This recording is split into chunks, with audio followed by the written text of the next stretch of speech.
You're told to breathe, to watch your thoughts, to be the sky. But no one warns you what happens when the storm in that sky finally looks back. Here's the heresy: meditation can injure you, not because it's evil, but because it is powerful. And power, misused or misunderstood, cuts. I'm Silent Flame. Tonight I'm tearing the silk veil off the altar. What if your peace is actually numbness? What if your detachment is dissociation? What if the person cheering your progress is addicted to your compliance? You want enlightenment? Start with light. Let's turn it on, full blast. Meditation is not a scented candle, it's industrial strength attention. It amplifies whatever you bring into it: clarity or chaos, tenderness or trauma. Gurus sell serenity like a spa day. The Dharma is closer to surgery. Real stillness exposes the noise you've mastered hiding from.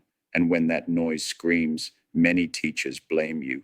Bad karma, weak faith, not enough sessions, convenient, non refundable. Here's the rule they won't confess: practice is not neutral. Sit long enough, and you will meet parts of you that do not want to be met: old fear, buried grief, grandiose fantasies dressed up as wisdom.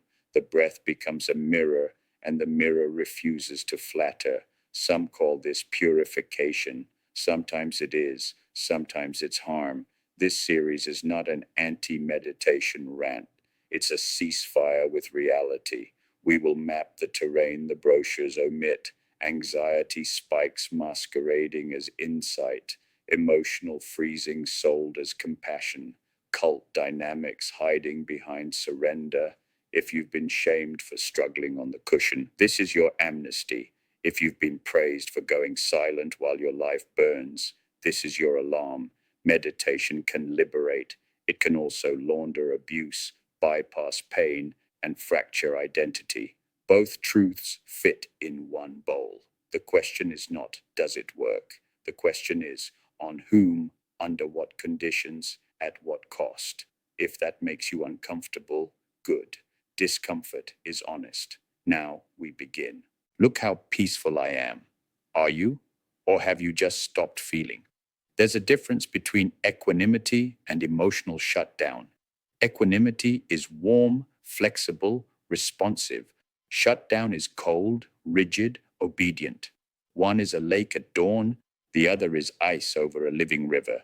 Many students can't tell which they've achieved because the room rewards whichever one looks quiet. Here's how collapse dresses up as calm. You sit, big feelings rise. Instead of meeting them, you clamp your jaw, fix your gaze, and narrow awareness to a pinhole called breath. The storm fades, not because it passed, but because you left the house. Teachers smile. Good concentration. You feel proud and slightly dead. That's not awakening. That's dissociation with incense. Why do communities mistake freeze for freedom? Because it's tidy. A frozen student doesn't argue. A frozen sangha looks harmonious. A frozen life is easy to schedule into retreats.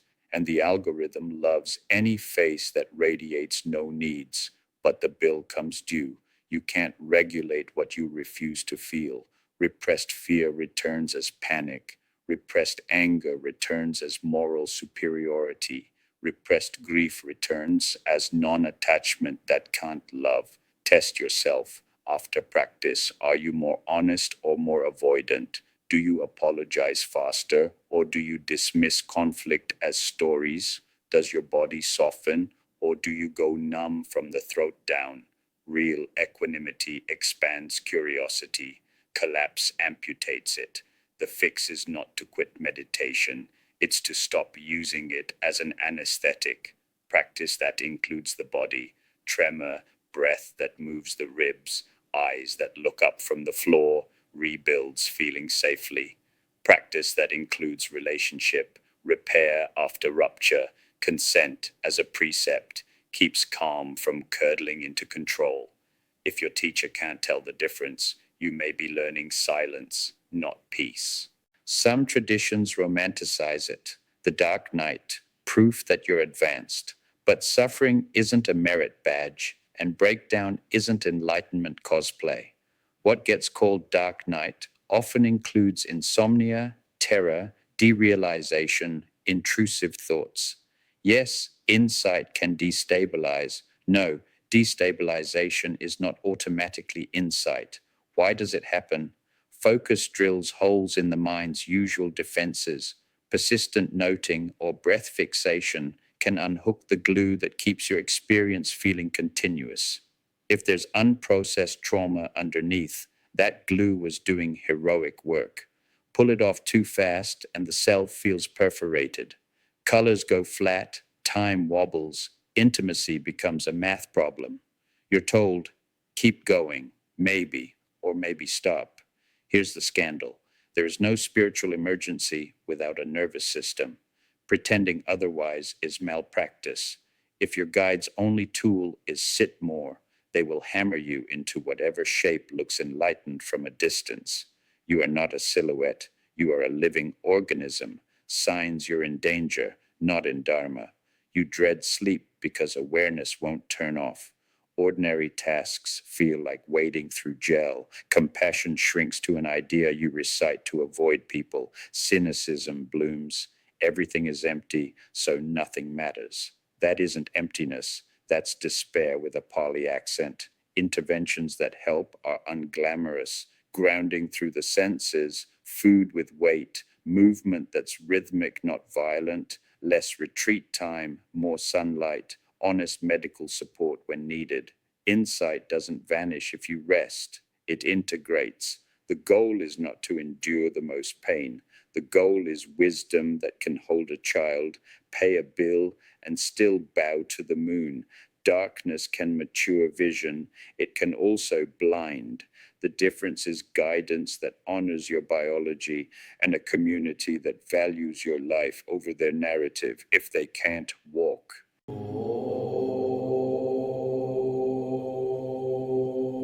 Write your questions in the comments. You give me a like and a follow. I'll give you an answer.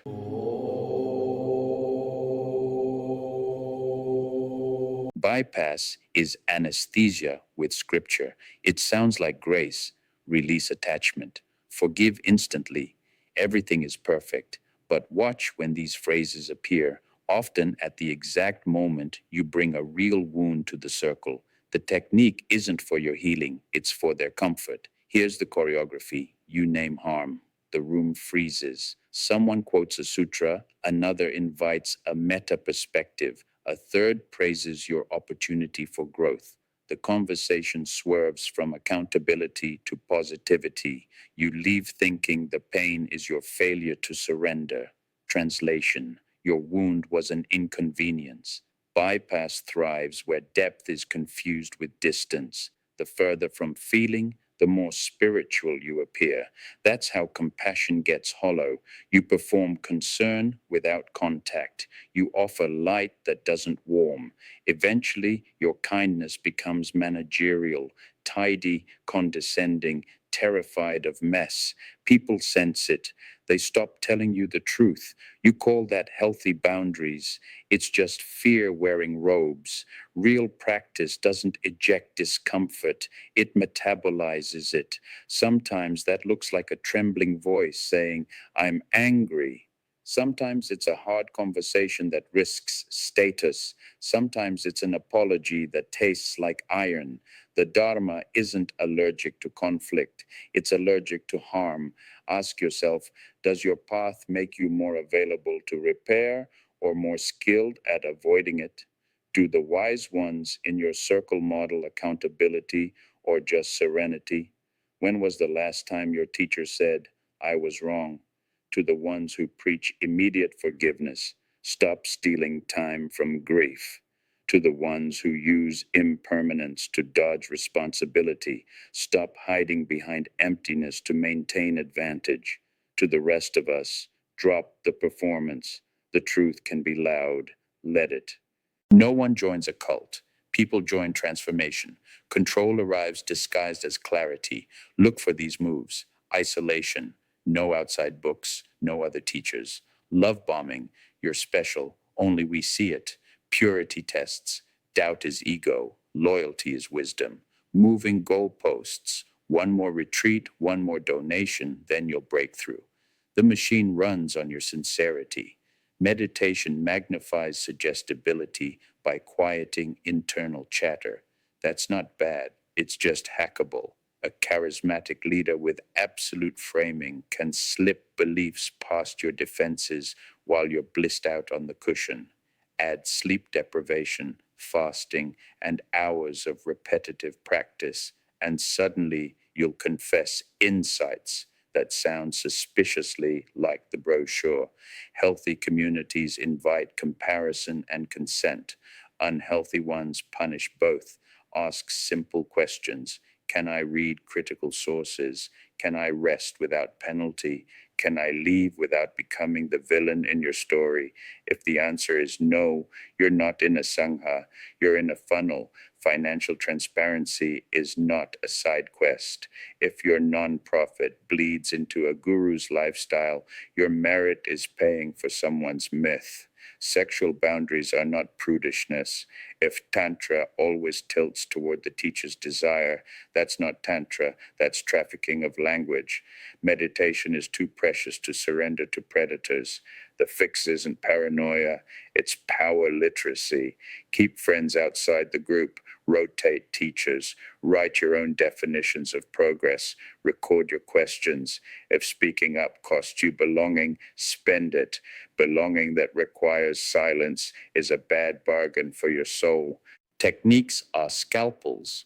In the right hands, they heal. In the wrong context, they cut.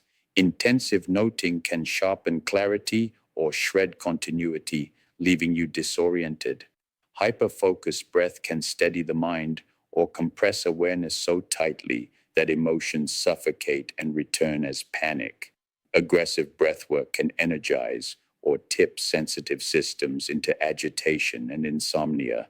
Long sits without titration build stamina or inflame old injuries until compassion feels like an enemy. The missing variable, dose and integration. Athletes periodize stress and recovery. Contemplatives often don't. We brag about 10-day retreats like mileage medals, then crash back into life without integration. The nervous system isn't a monk, it's an animal. Animals need rhythm. Context matters too. Solitary practice offers depth, but if you're carrying trauma, solitude can echo with ghosts. Group practice offers support, but if the group is conformity drunk, it will bulldoze your signals. Teacher guidance is powerful, but if the teacher can't read your physiology, their advice may be elegant and useless. Here's a radical standard. Practice should increase your capacity for relationship, work, and joy. If your technique makes you less employable, less kind, less curious, don't romanticize it as renunciation. Maybe it's just harm. Try shorter sits, more movement, eyes open, practices that widen rather than narrow attention. Eat, sleep, touch the world. Spiritual maturity doesn't mean fewer needs, it means cleaner asks. You can't awaken from the body, you awaken as the body. Yet many lineages treat flesh like a negotiable inconvenience. Sit through pain, ignore hunger, master desire by humiliating it. Then we wonder why practitioners end up brittle, dry eyes, shallow breath, hips like rust. The body is not an obstacle to subtlety, it is the instrument of it. Proprioception, heartbeat, gut sensation, these are antennas for truth. If you mute them, you will mistake ideology for insight. That's how people become brilliant at emptiness and terrible at love. Bring the body back like this. Orient to space. Feel walls, floor, horizon. Let breath swell the back ribs, not just the belly. Unclench the jaw. Let micro movements ripple instead of pinning statue posture. After sitting, walk like you have weight. Eat something that grows in soil. Touch a tree that doesn't care about your lineage, and bring voice back, not chanting as performance, speech as truth. I'm scared. I want. That crossed a line. If your practice steals words from your mouth, it will steal choice from your life. Emptiness that can't say no is not enlightenment. It's erasure. You wanted transcendence. Keep the desire, but trade the escape hatch for incarnation. The Buddha sat under a tree, not above one, roots first, then sky. I'm not here to burn your cushion. I'm here to return it to you. Meditation doesn't belong to monasteries, apps, or charismatic men with microphones. It belongs to whoever uses attention to love reality better. That could be you. If you stop outsourcing sanity, reclaim it with vows that cut both ways. I will not use practice to avoid people. I will not use people to avoid practice. I will measure progress by the bravery of my repair, the softness of my eyes, the honesty of my no. I will distrust any method that makes me purer but smaller. I will distrust any teacher who needs my confusion to stay employed. Bring in allies. Therapy is not a betrayal of Dharma, it's respect for complexity. Friendship that argues with you is not a hindrance, it's quality control. Art, sweat, sleep, nature, these are not distractions. They are the ecosystem where insight learns to breathe. Now, the provocation: tell the truth in the comments. What did meditation break in you, and what did it build? Who helped, who harmed, and how will we hold both without lying? If your path is real, it can survive the light. If your community is real, it can survive critique. If your peace is real, it can survive your voice. I am SilentFlame, not your guru, your mirror held at an angle you've avoided. The practice remains sacred, so do you. Keep both.